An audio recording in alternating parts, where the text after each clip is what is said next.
আজকের টাটকা খবর। 5 বছর আগে ফুরফুরি নগরের প্রসিদ্ধ নীলা হিরে চুরি করা হয়েছিল। আজ পর্যন্ত না হিরে পাওয়া গেছে না চোর। পুলিশ নিজের কাজ ঠিকমতো করতে পারেনি। এবার তোমার চাকরি পাক্কা চলে যাবে।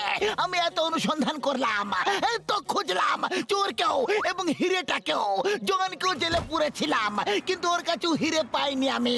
মোটু Patlu, please help me, please help me. Sir, আমরা আপনাকে সাহায্য নিশ্চয়ই করব।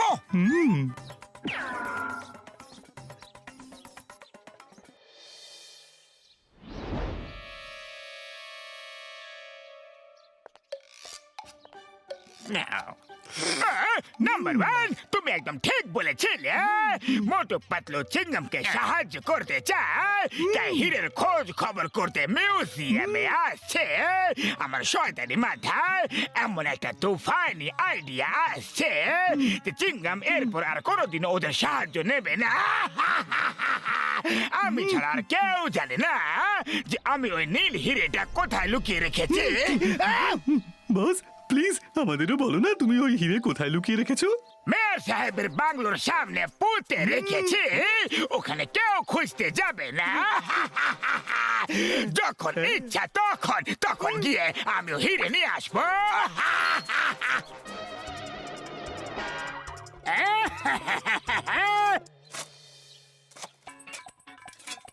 মোটু পাতলু, খবর তো পাক্কা না যে হিরে এখানে লুকিয়ে রাখা আছে? একদম পাক্কা খবর sir. Motu Patlu case solve করবে আর সে কেস সলভ হবে না, এরকম হতে পারে না। চিনগম, যদি হিরে পাওয়া না যায় তাহলে তোমার চাকরি ভেবে নিয়ে চলে যাবে। এটা ফুরফুরি নগরের সম্মানের প্রশ্ন, আর তাই জন্যই আমি তোমাকে আমার ঘরের সামনে খোঁড়ার অনুমতি দিয়েছি। স্যার, অভিনন্দন! হিরে তো পাইনি, কিন্তু কুয়ো তৈরি হয়ে গেছে। এবার কারো কোনো জলের অসুবিধা হবে না। তোমরা এখানে হিরে খুঁজতে এসেছিলে নাকি কুয়ো? চিনগম, ওদের নিয়ে যাও এখান থেকে। আমার বাড়ির সর্বনাশ করে দিল এরা।